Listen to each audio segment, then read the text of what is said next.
Movies are meant to evoke emotions, and it's difficult, if not somewhat impossible, to produce a film these days that does it honestly and with real consideration of the storyline. Even more unlikely when one of the stars doesn't get any residuals.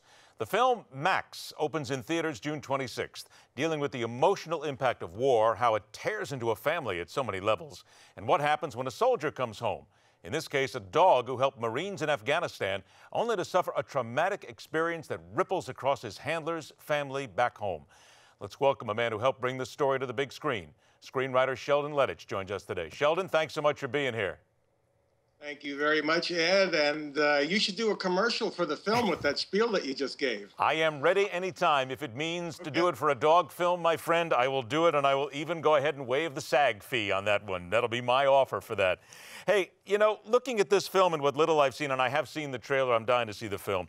This is based on the story of the Dunham family and a dog named Gunner that dates back to 2004, correct? And then how did you hear about it?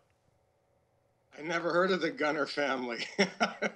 See, isn't that strange? Because if you look back, a lot of people say that this talks about the dog named Gunner back in 2004 that suffered PTSD. It was in the Wall Street Journal. They even talked about this. How did you hear about something like this that got you to this story? Well, that story goes back actually even before 2004, about 15 years ago. My wife and I had just put one of our favorite dogs to sleep. He was a big dog. I've always had big dogs. And we needed a replacement, so we went down to the pound, which is where we get all of our dogs. And we were looking for something big, like a German Shepherd. And we saw 4 puppies in the cage there at the pound. They looked like German Shepherd puppies. The sign said German Shepherd puppies. I think they were 8 weeks old. We ended up getting 2 of them. Brought them home. They were a real handful, but we love dogs like that. We love dogs that are a handful. And after a couple of months, we started realizing that, well, you know, they don't really look all that much like German Shepherds. These are not purebred German Shepherds by any means. There's probably some kind of a mix or something. And we just went with that for a while. And then I'm reading the LA Times one morning. There's an article on bomb-sniffing dogs at LAX. And there's a photograph of the bomb-sniffing dog. It looks exactly like my dog. And it said in the caption that it's a Belgian Malinois. I'd never heard of this breed of dog before. So I instantly started doing some research, got on the internet, and sure enough, Belgian Malinois. It's a breed bred in Belgium originally from the town of Malines. And the police and the military had been switching over to these dogs. They're basically leaving German Shepherds behind because they found that the Belgian Malinois was the best dog for their purposes. And they're very smart dogs. I mean, they're brilliant dogs in many ways. They are. They're very, very smart. They have a very high drive. They have a high toy drive, which means you can motivate them with a toy. And we have that in the movie, basically. There's something called a Kong.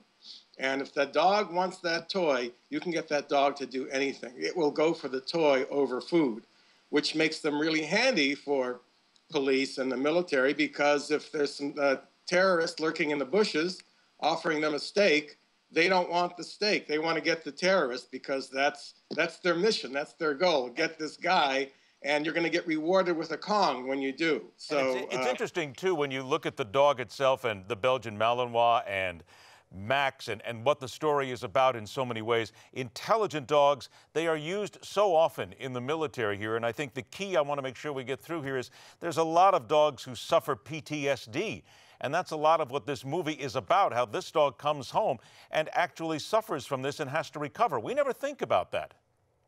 Right. Well, when we did our research after we came up with the idea for this story, and it was not, you see, it was really not based on a dog with PTSD. That was, you know, that's just a small part of the plot. What it's really about is a dog handler dying in Afghanistan, and his dog becomes distraught, and the dog becomes almost useless to the military because he's not able to do his job anymore. He's so depressed. But the family of the handler wants to adopt the dog. And this started happening a few years back. A handler would die, and then the family would say, is there any chance we could get his dog? Because that was his best friend there in Afghanistan. The dog was the last living being with him when he died. I've got about 30 seconds left, Sheldon. Just want to let you know. Go ahead. And we'd like to make that dog part of our family, and the Department of Defense started granting them permission to do that. They did it in a few cases, and when I read about that, I thought, this is a great idea for a dog movie. It's a great idea for a movie. It's also a great idea to point out to people that it's not just the two-legged kind of veterans who serve our country who come home so many times and they are so injured. It is a lot of times the dogs that help him, and they are a big part of the military effort overseas. And just from what we have seen and from what I've seen from the trailer, this looks like it's going to be an emotional one. It'll be a tearjerker, but that's okay. If it helps to get the message across, it works perfectly. Sheldon Lettich, again, as I said earlier to you, break a leg. I hope the movie does very well. Thank you very much. Take care. Opens June 26th across the country. Max. Stay with us. The Hardline continues.